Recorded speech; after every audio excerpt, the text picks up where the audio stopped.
Sa ngalan ng Ama at ng Anak at ng Espiritu Santo. Amen. Ang pagpapala ng ating Panginoong Hesukristo, ang pag-ibig ng Diyos Ama, at ang pakikipagkaisa ng Espiritu Santo nawa ay sumainyong lahat. At sumayo rin. Mga kapatid, aminin natin ang ating mga kasalanan upang tayo ay maging marapat kumanap sa banal na pagdiriwang.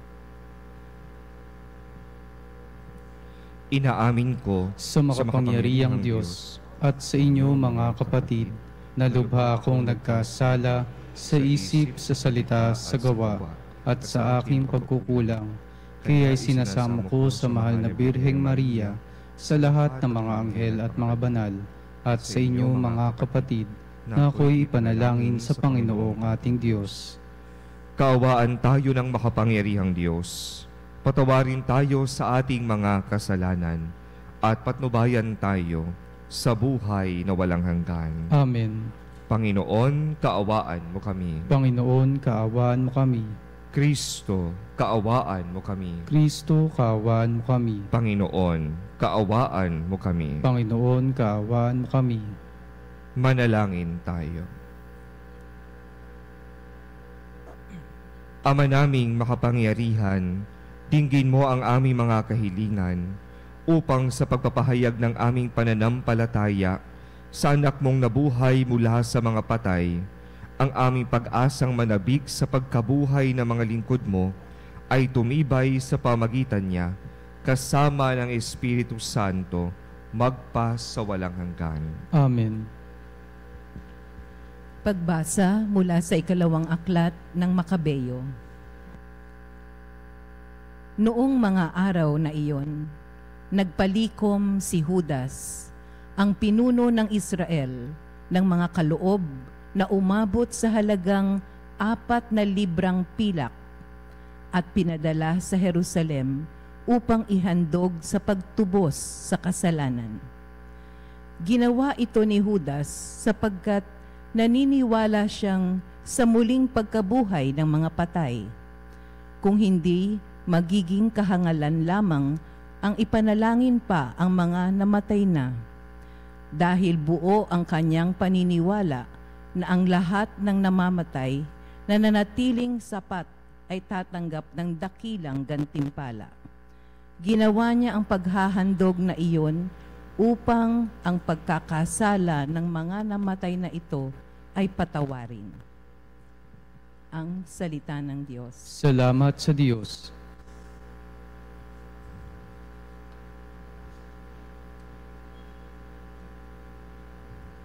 Panginooy nagmamahal at mawain sa tanan. Panginooy nagmamahal at mawain sa tanan.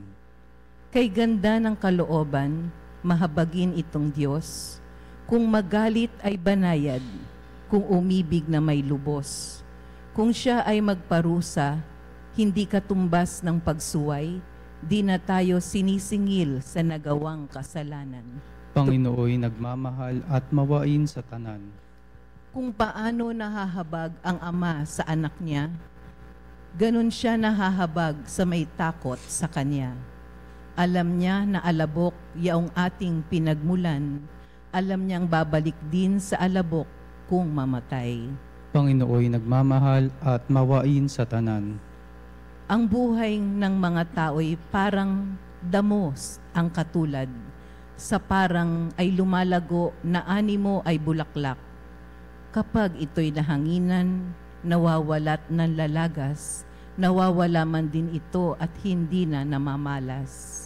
Panginooy nagmamahal at maawain sa tanan. Ngunit, ang pag-ibig ng Diyos ay tunay na walang hanggan, sa sino man sa Kanya'y may takot at pagmamahal. Ang matuwid niyang gawa ay wala ring katapusan, yaong magtatamo nito'y ang tapat sa Kanyang tipan, at tapat na sumusunod sa bigay na kautusan. Panginooy nagmamahal at mawain sa tanan.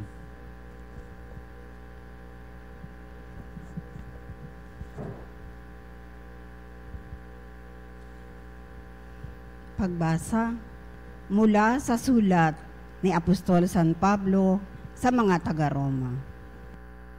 Mga kapatid, Kung ang Diyos ay panig sa atin, sino ang laban sa atin?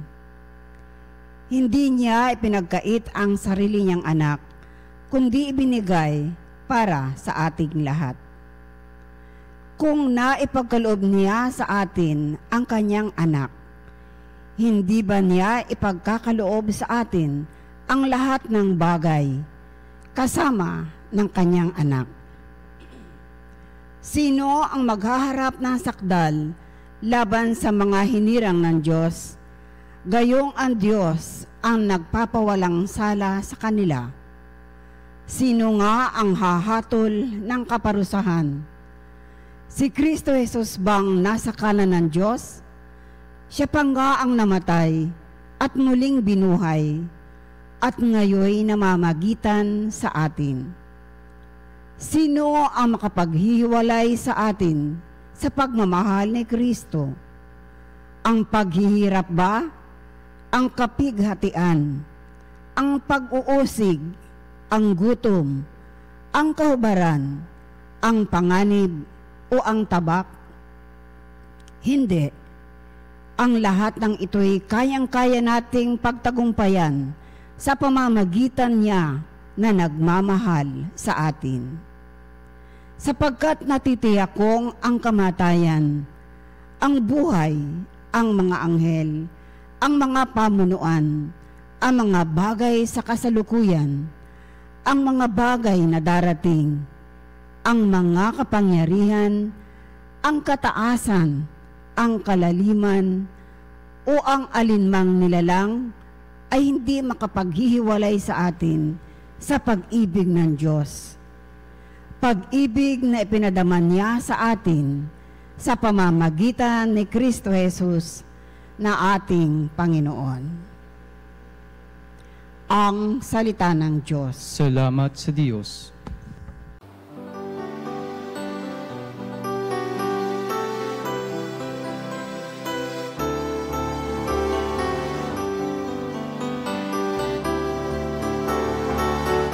Alleluia, alleluia,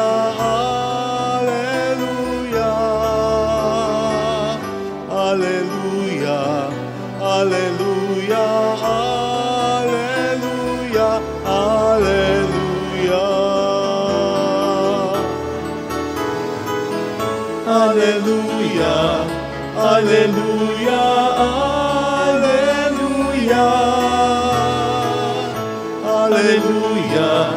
Alleluia, alleluia, alleluia.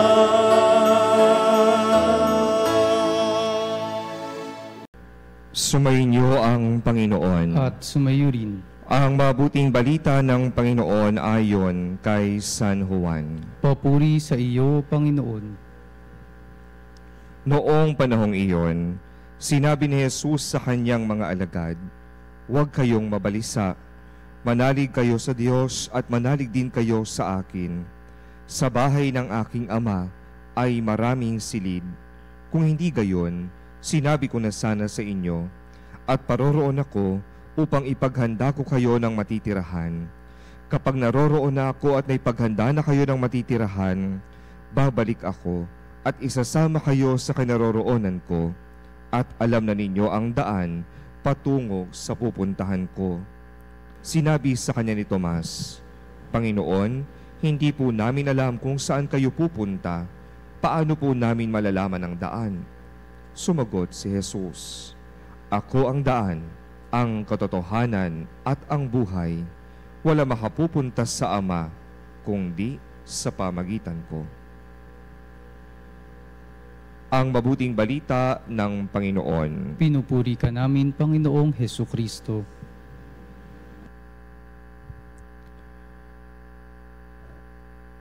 Hindi natin maipagkakaila na marami sa atin ang takot mamatay. Kaya nga, marami din ang ayaw na pinag-uusapan ang kamatayan. Marami din na kapag mayroong may patay o mayroong lamay, napakadami ng mga pamahiin, at karamihan ng pamahiin ay tungkol sa takot na baka may sumunod. Pero bakit nga ba tayo natatakot sa kamatayan? Una, dahil sa mata ng mundo, ang kamatayan ay tila baga isang wakas, kung saan natatapos na ang buhay, natatapos sa mga pangarap, nagwawakas na ang panahon, ang mga paghihirap, tapos na, wala na. Pero sa mata ng ating pananampalataya, hindi ito wakas. Ito ay isang panibagong simula. At mababanaagan natin ito sa krus ni Jesus, kung saan dumaan sa kamatayan at pagkatapos ng 3 araw ay muling nabuhay. Ang kamatayan ay isang pagtawid lamang patungo doon sa buhay sa kabila.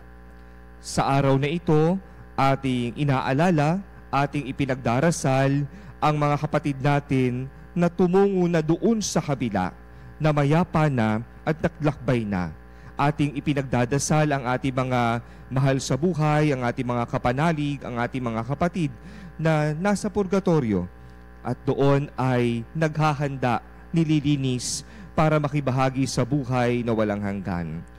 Pero ano nga ba ang mga pinapaalala din sa atin ng ating liturhiya, ng ating pagdiriwang ngayon? Una, ang paalala, mamamatay ka din. Merong Latin phrase na ginagamit sa mga artistic chope, memento mori. Ibig sabihin, remember death. Remember that you will die. Merong isang sementeryo sa may Pampanga na ang nakalagay, ako ngeni, ika bukas. Ako ngayon, ikaw naman bukas. Tila baga pinapaalala na sila na ang nauna, pero susunod ka din. Lahat naman tayo ay hahantong sa kamatayan. Kaya nga ang magandang paalala sa atin ng kamatayan ay mamuhay ng tama, mamuhay ng wasto, mamuhay ayon sa kalooban ng Diyos. Saglit lamang ang buhay natin. Lahat tayo hahantong din doon sa punto ng kamatayan. Wala nakaalam kung kailan. Pero ang alam mo lang, ang alam lang natin ay gugulin natin ang bawat oras at buhay natin nang naaayon sa kalooban ng Diyos. Ikalawa, ang pagdiriwang natin ngayon ay nagbibigay sa atin ng pag-asa na pagkatapos ng buhay na ito, meron tayong kakamting ligaya. Kahapon, ating ipinagdiwang ang mga banal, ang kapistahan ng lahat ng mga naandoon na nakikibahagi sa kalwalhatian ng Diyos sa buhay na walang hanggan. Sila na mga nagtagumpay at nanatiling nagmamahal sa Diyos hanggang sa huli. At samantalang yung mga nagkulang sa pag-ibig, na nagkaroon ng mga pagkakasala, pero nagmamahal din naman sa Diyos, ay ating ipinagdadasal ngayon na makaraos na sana ang kanilang mga pagdurusa doon sa purgatorio. At ito'y pag-asa sa ating lahat na merong buhay na walang hanggan, na meron tayo doon na tahanan kay Jesus. Tulad ng kanyang paanyaya sa ating lahat na naparito siya upang ihanda ang ating daratnan doon sa kabila. At ang tanging daan natin para makarating doon ay si Jesus, na siyang daan, katotohanan at buhay. Kaya naman sana sa pagdalaw natin sa mga sementeryo ngayon, sa pagtitirik natin ng mga kandila, sa mga pananalangin natin para sa mga mahal sa buhay na namayapa na, tayo nawa din ay mapaalalahanan na balang araw, tayo din ang ipagdadasal. Tayo rin ang pagtitirikan. Kaya sana habang nabubuhay pat naglalakbay sa mundong ito, tayo ay makapamuhay ng tulad ni Jesus. Kinikilala ang Ama, naglilingkod, nagmamahal. Amen.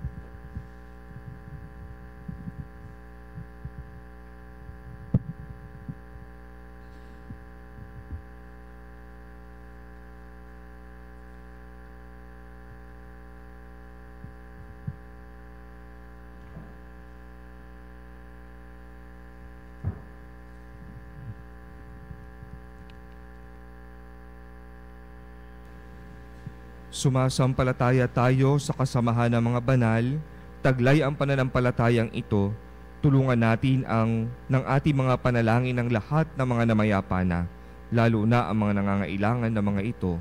Kaya sa bawat panalangin ng ating itutugon, Panginoon, dinggin mo ang aming panalangin. Panginoon, dinggin mo ang aming panalangin. Para sa lahat ng mga Kristiyanong sumasampalataya sa buong daigdig, nawa ang asal nila'y laging maging pagbibigay saksi sa pananampalatayang ipinahahayag ng mga labi nila at pag-asa sa buhay na walang hanggan. Manalangin tayo. Panginoon, dinggin mo ang aming panalangin. Para sa mga Santo Papa, ating obispo at lahat ng ibang pinunong espiritual, nawa magpatuloy silang magpahayag ng turo ng simbahan ng buong linaw at tapang at isabuhay ito araw-araw. Manalangin tayo. Panginoon, dinggin mo ang aming panalangin. Para sa ating mga pinunong pangbayan at lahat ng may pananagutan sa pagtataguyod ng kagalingang panglahat, nawa ipagtanggol nila ang matuwid, gawin ang tama at pigilan ang mga malamang na magpahamak sa madla.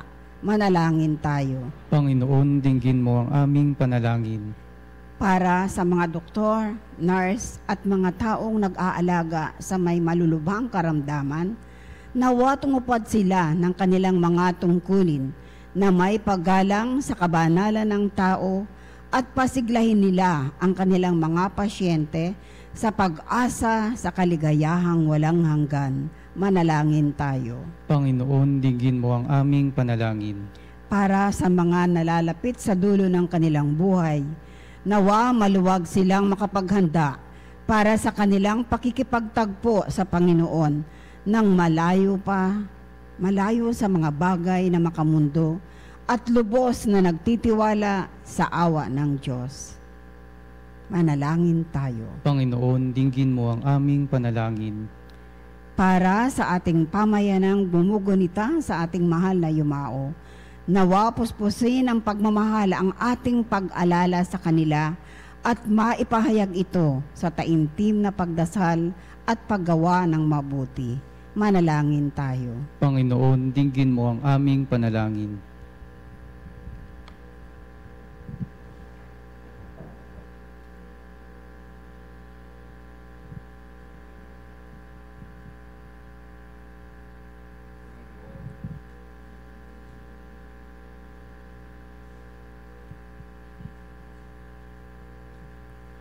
Panginoon ng buhay, inihahabili namin sa iyong pangangalaga ang mga kaluluwa ng mga naghihintay na makabahagi sa maluwalhating muling pagkabuhay ng iyong anak, ang aming manunubos na nabubuhay at tagahari magpa sa walang hanggan. Amen. Ang himig mo ang awit ko, lahat ng ito'y nagmula sa iyo. Muling ihahandog sa'yo, buong puso kong inaalay sa'yo. O Diyos, O Panginoon, lahat ay biyayang aming inampon, aming buhay at kakayahan. Ito'y para lamang sa iyong kalwalhatian.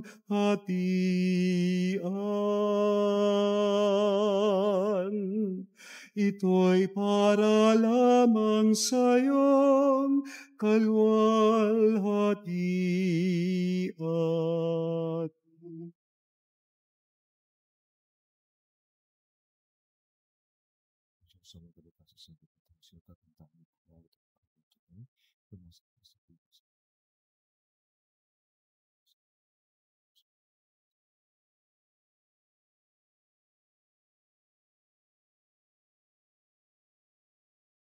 Manalangin kayo mga kapatid upang itong paghahain ay kalugdan ng Diyos amang makapangyarihan. Tanggapin nawa ng Panginoon itong paghahain sa iyong mga kamay sa kapurihan niya at karangalan sa ating kapakinabangan at sa buong sambayanan niyang banal.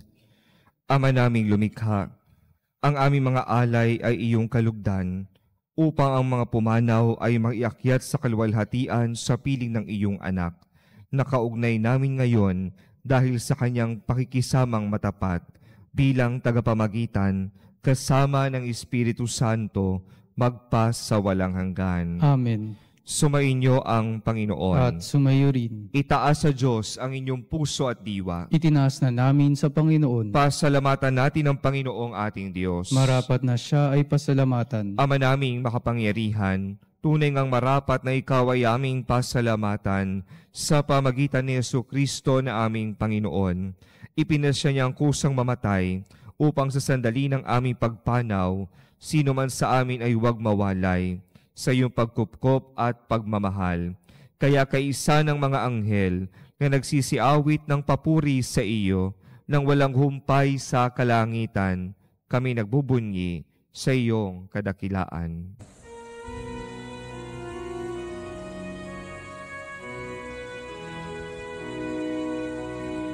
Santo, Santo, Santo, Panginoong Diyos ng mga hukbo, napupuno ang langit at lupa ng kadakilan mo.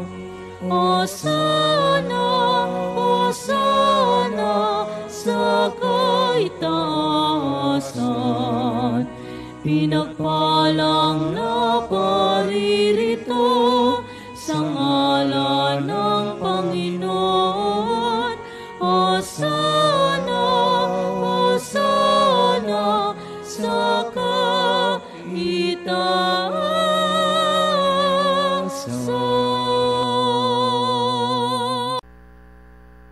Ama naming banal, ikaw ang bukal ng tanang kabanalan.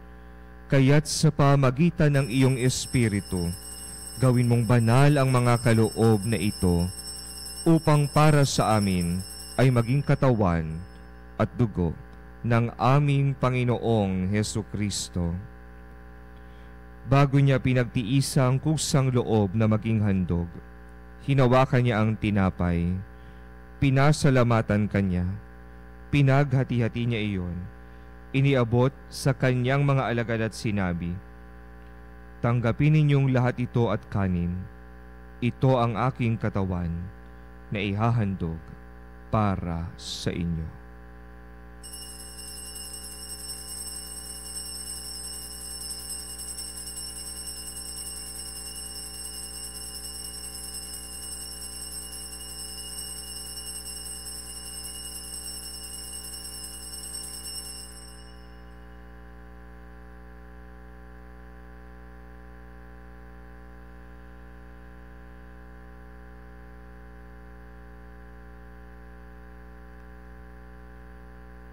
Gayon din naman noong matapos ang hapunan, hinawakan niya ang kalis. Muli kanyang pinasalamatan. Iniabot niya ang kalis sa kanyang mga alagad at sinabi, "Tanggapin ninyong lahat ito at inumin. Ito ang kalis ng aking dugo, ng bago at walang hanggang tipan.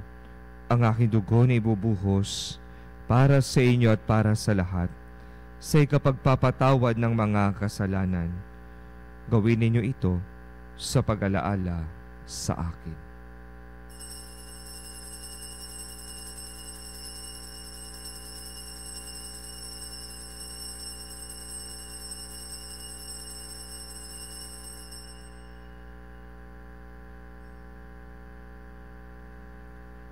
Ipagbunyi natin ang misteryo ng pananampalataya.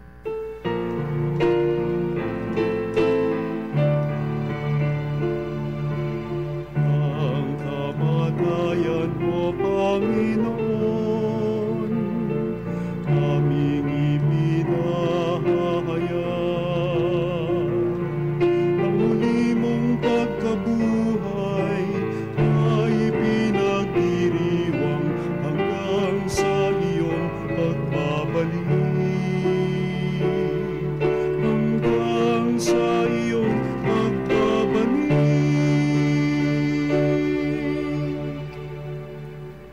Ama, ginagawa namin ngayon ang pag-alala sa pagkamatay at muling pagkabuhay ng iyong anak.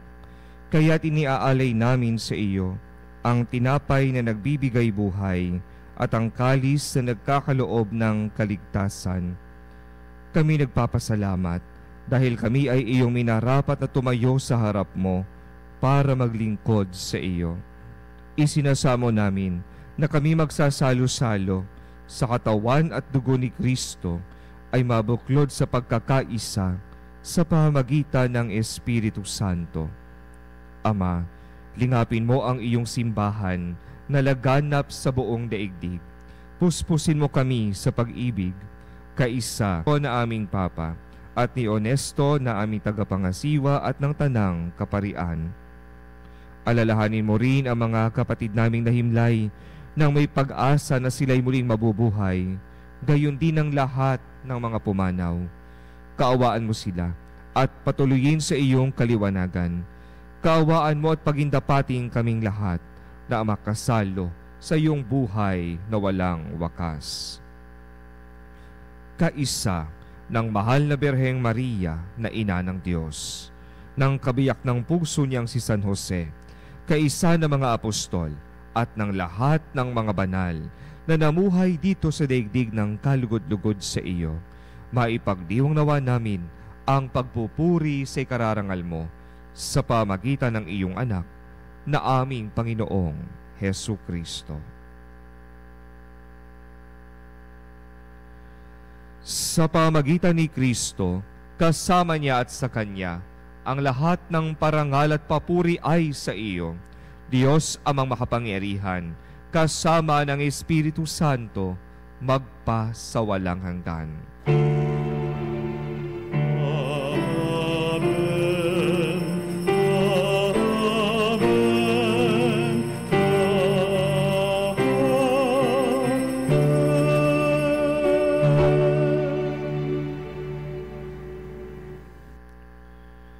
Sa tagubili ng mga nakagagaling na utos at turo ni Jesus na Panginoon natin at Diyos, ipahayag natin ng lakas loob.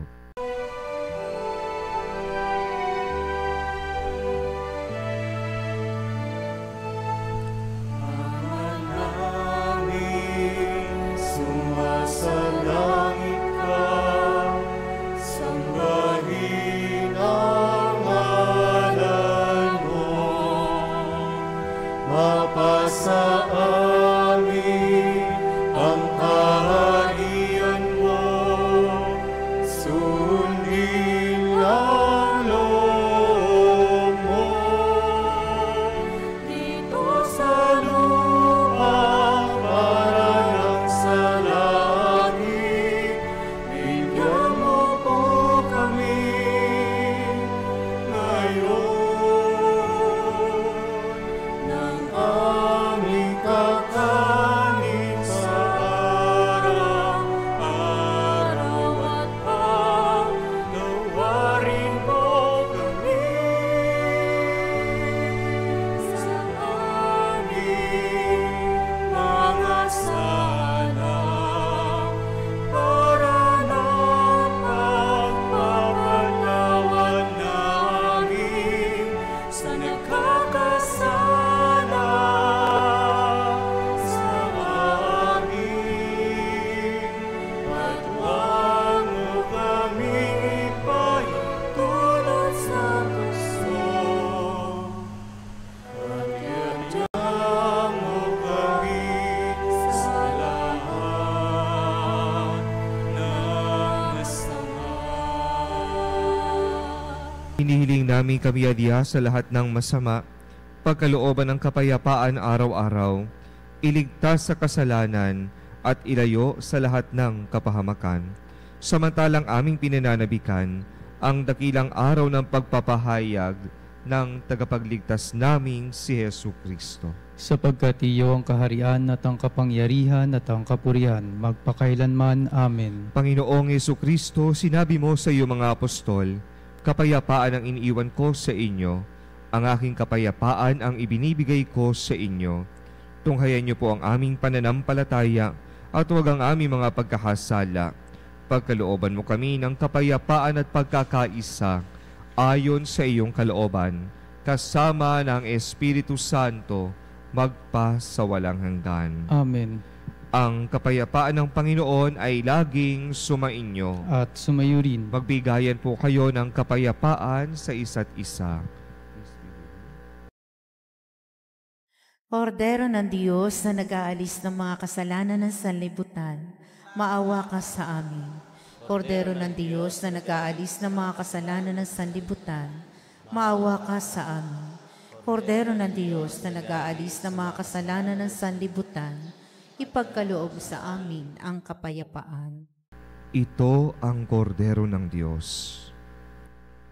Ito ang nag-aalis ng kasalanan ng sanlibutan. Mapalad ang mga inaanyayahan sa kanyang piging. Panginoon, hindi ako karapat-dapat na magpatuloy sa iyo, ngunit sa isang salita mo lamang ay gagaling na ako.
Manalangin tayo.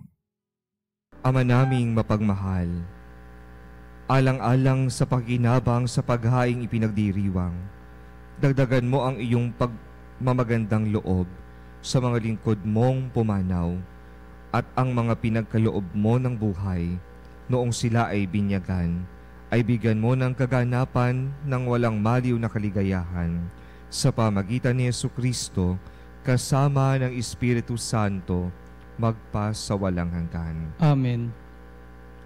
Mga kapanalig, tayo ngayon ay mananalangin para sa mga kaluluwa ng mga mahal nating yumao at ng lahat ng mga namayapa na. Panginoon naming Diyos, aming Ama, Ikaw po ang dahilan ng aming pag-iral at sa iyo galing ang aming hiram na buhay. Buong kababaang loob po kaming nananalangin sa iyo at nagmamakaawa. Kalugdan mo po ang mga kaluluwa ng aming mahal na kapatid na yumao na sa daigdig na ito at nananatiling nasa iyong mga kamay. Kunin mo po sila at bigyan ng katahimikan sa iyong kaharian at pakalinisin mo ang anumang karumihan upang sila'y maging karapat-dapat sa iyong walang hanggang kalinisan. Nasa iyong mga kamay, Panginoon, ang kanilang kaligtasan. Iahon mo po sila sa apoy ng impyerno at bigyan ng puwang sa iyong kaharian. Magkaroon nawa ng katahimikan ng kanilang mga kaluluwa gayon din ang kanilang espiritu, at makapiling sana nila ang iyong kaluwalhatian, kadakilaan at pag-ibig na wakas. Ngayon ay atin pong alalahanin ang mga namayapang mahal sa buhay.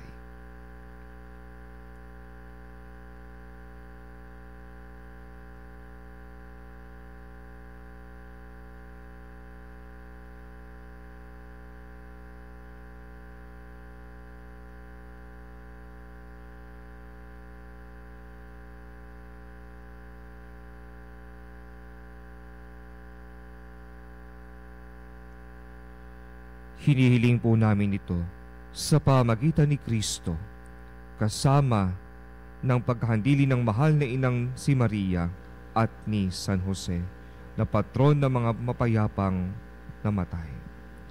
Amen. Eternal rest grant unto them, O Lord. And let perpetual light shine upon them.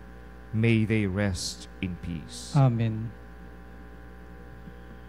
Sumainyo ang Panginoon. At sumayo rin. At pagpalain kayo ng makapangyarihang Diyos Ama, Anak, at Espiritu Santo. Amen. Ang misay na ialay na, humayo kayo, taglay ang pag-ibig ni Kristo. Salamat sa Diyos.